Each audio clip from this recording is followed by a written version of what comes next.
Hello बच्चों, let's read the question. It says, draw a neat labeled ray diagram of a compound microscope. Explain briefly its working. Why must both the objective and eyepiece of the compound microscope have short focal lengths? And the B part is, a small telescope has an objective length of focal length 150 cm and eyepiece of focal length 5 cm. What is the magnifying power of the telescope for viewing distant objects in normal adjustment? If this telescope is used to view a 100-meter tall tower 3 km away, what is the height of the image of the tower formed by the objective lens? तो ये question है। तो सबसे पहले ए part हम देखते हैं। इसमें ए पार्ट का फर्स्ट पार्ट है कंपाउंड माइक्रोस्कोप से रिलेटेड। तो यहाँ की कॉन्सेप्ट क्या होगा? कंपाउंड माइक्रोस्कोप, ठीक है। सो कंपाउंड जो है, दिस नेम सजेस्ट कि इसमें दो लेंस होते हैं और ये मैग्नीफाई करने के लिए यूज किया जाता है, ठीक है। अब हम इसकी इमेज देखते हैं कि कैसा होता है, इसमें क्या पार्ट्स होते हैं। तो सबसे पहले इसके बेस से शुरुआत करते हैं। This is base, okay. Let me draw it once again. तो ये बेस है, ओके। इसके ऊपर एक मिरर लगा हुआ है और उसके ऊपर एक कंडेंसर लगा होता है। और ये जो कंडेंसर है, इसके ऊपर एक प्लेट होती है जिसपे हम स्पेसिमेन या ऑब्जेक्ट को रखते हैं। और ऑब्जेक्ट को ऑब्जर्व करने के लिए जो लेंस होता है यहाँ पे, ये होता है ऑब्जेक्टिव लेंस, और सिंपली हम इसे ऑब्जेक्टिव कहते हैं। इसमें 3 लेंस लगे होते हैं डिफरेंट पावर के, क्योंकि हम एडजस्ट कर सकते हैं। तो ये रिवॉल्विंग नेचर का होता है। नेक्स्ट, यहाँ पे कनेक्टेड होता है बॉडी ट्यूब, और बॉडी ट्यूब से कनेक्टेड होती है एक और लेंस जिसे हम कहते हैं ऑक्यूलर आई लेंस और आई पीस। अब इसका यहाँ पे कनेक्शन के लिए एक इंक्लिनेशन जॉइंट होता है और इस जॉइंट से कनेक्टेड होती है इसकी अपर बॉडी। सबसे फर्स्ट पार्ट यहाँ से कनेक्टेड है, और तो सबसे फर्स्ट पार्ट जो कनेक्टेड है वो ये है, एंड जो ऊपर वाला पार्ट है वो इंक्लिनेशन जॉइंट से कनेक्टेड है, ठीक है। सो ये कुछ इस तरीके से कनेक्शन इसमें दिया हुआ है। यहाँ पे इसको एडजस्ट करने के लिए कोर्स एडजस्टमेंट नॉब होती है और एक फाइन एडजस्टमेंट नॉब होती है, ठीक है। तो ये पूरा डायग्राम है, हम इसे लेबल करते हैं। तो सबसे पहले तो है इसका eye piece, this is eye piece. ये जो है ये बॉडी है, ये है revolving nose piece, revolving nose piece. This thing is condenser, ठीक है। ये मिरर बेस है, और इंक्लिनेशन जॉइंट है ये जो अपर बॉडी को कनेक्ट किए हुए है। Inclination joint, this is fine adjustment tube knob,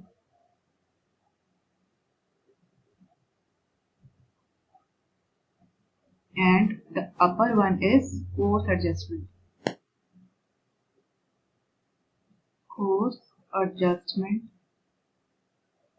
knob, okay. तो ये डायग्राम है और ये इसकी लेबलिंग है। अब आइए जानते हैं ये इसका थोड़ा बहुत वर्किंग क्या होती है। तो सबसे पहले तो ये जो कंपाउंड माइक्रोस्कोप है, इसे हम कंपाउंड से कहते हैं क्योंकि इसमें 2 लेंस का यूज किया जाता है मैग्नीफाई करने के लिए। पर्टिकुलरली यहाँ एक स्पेसिमेन को प्लेस किया जाता है, यहाँ रिजॉल्विंग नोज पीस है, और यहीं पे ही ऑब्जेक्टिव लेंस भी होता है जिसे हम डायरेक्टली ऑब्जेक्टिव कहते हैं। तो यहाँ ऑब्जेक्टिव लेंस पर इस स्पेसिमेन की रियल इमेज फॉर्म होती है, ठीक है। ऑब्जेक्टिव लेंस पर रियल इमेज फॉर्म होती है और जो कि फर्दर आई पीस पर वर्चुअल इमेज के थ्रू मैग्नीफाइड फॉर्म में देखी जाती है। तो आई पीस कैसी इमेज देखता है? Virtual image.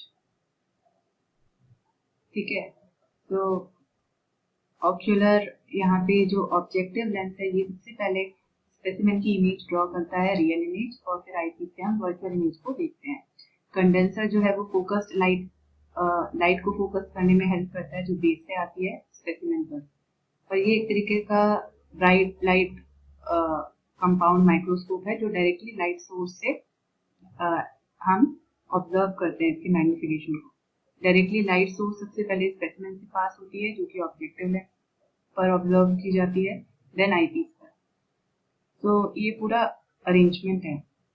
अब इसका मैग्निफिकेशन देखते हैं। तो magnification m is equal to d upon F naught into L upon F E, जहाँ पे एफ नॉट है ऑब्जेक्टिव लेंस की फोकल लेंथ और एफ ई है आईपीस की फोकल लेंथ। एल जो है वो लेंथ है माइक्रोस्कोप की ट्यूब का, एल है लेंथ ऑफ माइक्रोस्कोप ट्यूब, और जो d है वो है डिस्टेंस ऑफ डिस्टिंक्ट विजन जो कि 25 सेंटीमीटर होता है। तो अब इसकी वर्किंग प्रिंसिपल को समझते हैं थोड़ा। तो वर्किंग के केस में सबसे पहला स्टेप है कि जो स्पेसिमेन है उसको स्टडी कर किया जाएगा, तो उसको क्लियर ग्लास लाइट पे प्लेस किया जाएगा और कंडेंसर पर स्टेज पे रखा जाएगा जो कि कंडेंसर और ऑब्जेक्टिव लेंस के बीच में होता है। ठीक है, तो specimen mounted on glass plate. ठीक है, उसके बाद सेकेंड स्टेप में क्या होता है, जो भी लाइट आ रही है विजिबल लाइट वो बेस से स्पेसिमेन पे पड़ती है। सो visible light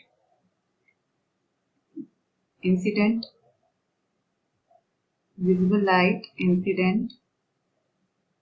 on specimen from base, ये स्पेसिमेन पे पड़ती है बेस से। थर्ड केस में जो ऑब्जेक्टिव लेंस है, ऑब्जेक्टिव लेंस उसकी एक रियल इमेज क्रिएट करता है, क्रिएट्स अ रियल इमेज। ठीक है, further on inside the body. ठीक है, फोर्थ केस में मैग्नीफाइड इमेज ऑब्जर्व की जाती है, मैग्नीफाइड इमेज ऑब्जर्व की जाती है बाय आई लेंस और आई पीस। ओके, सो ये हो गया फर्स्ट पार्ट। अब सेकंड पार्ट है why must both the objective and eyepiece of the compound microscope have short focal length. Short focal length होना क्यों जरूरी है? सो बी पार्ट में जो की कॉन्सेप्ट यूज होगा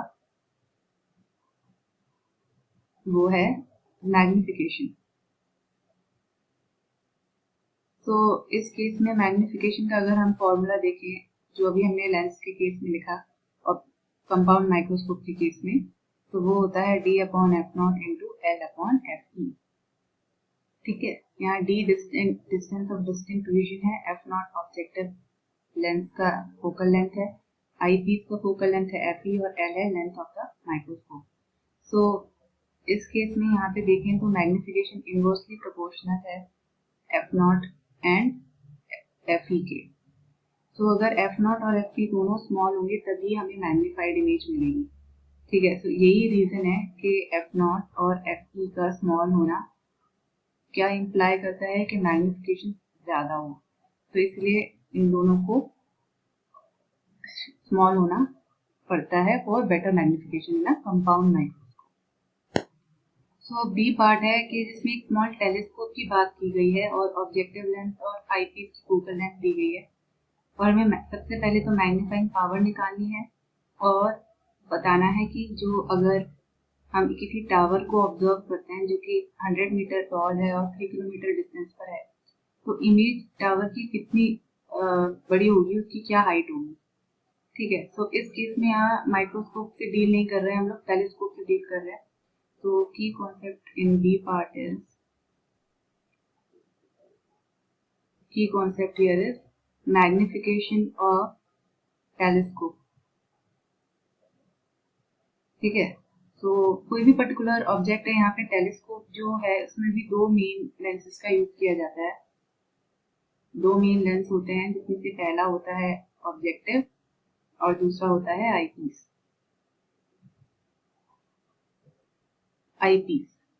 तो यहाँ पे जो मैग्निफिकेशन का फॉर्मूला होता है टेलीस्कोप के केस में वो है minus f0 upon fe times 1 plus fe upon b।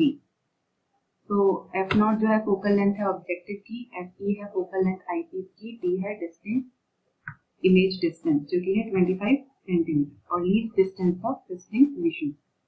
तो यहाँ सभी वैल्यूज हमें दी गई है। f0 की वैल्यू दी गई है 150 सेंटीमीटर, fe जो है वो 5 सेंटीमीटर, d की वैल्यू होती है 25 सेंटीमीटर। ओके, तो हम यहाँ से मैग्निफिकेशन निकाल सकते हैं minus 150 upon 5 times 1 plus 5 upon 25। तो ये वैल्यू आएगी -36 और इसकी यूनिट नहीं होगी क्योंकि ये रेशियो है, तो यहाँ पे यूनिट कैंसिल हो जाएगी। ठीक है, तो ये आ गया मैग्निफिकेशन। ठीक है, सेकंड केस में अब मैग्निफिकेशन हमें हाइट निकालनी है इमेज की। तो मैग्निफिकेशन का एक फॉर्मूला और है, m is equal to tan beta upon tan alpha. ठीक है, तो लेट्स से tan अल्फा को अगर हम डिफाइन करें तो ये होता है height of object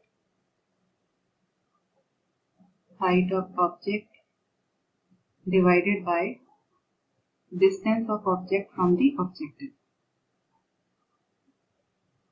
Distance of object from objective. Objective यहाँ पे क्या है, ऑब्जेक्ट के पास वाला लेंस। ठीक है, तो इसे हम लिख सकते हैं tan alpha. Let's say height of object h है और डिस्टेंस जो है वो u है, तो इसकी वैल्यू क्या हो जाएगी 100 डिवाइडेड बाय 3 किलोमीटर है, तो हम इसको मीटर में चेंज कर लेंगे, तो हमारे पास आएगा 1/30। इसी तरीके से यहाँ tan बीटा क्या होगा, tan बीटा है हाइट ऑफ इमेज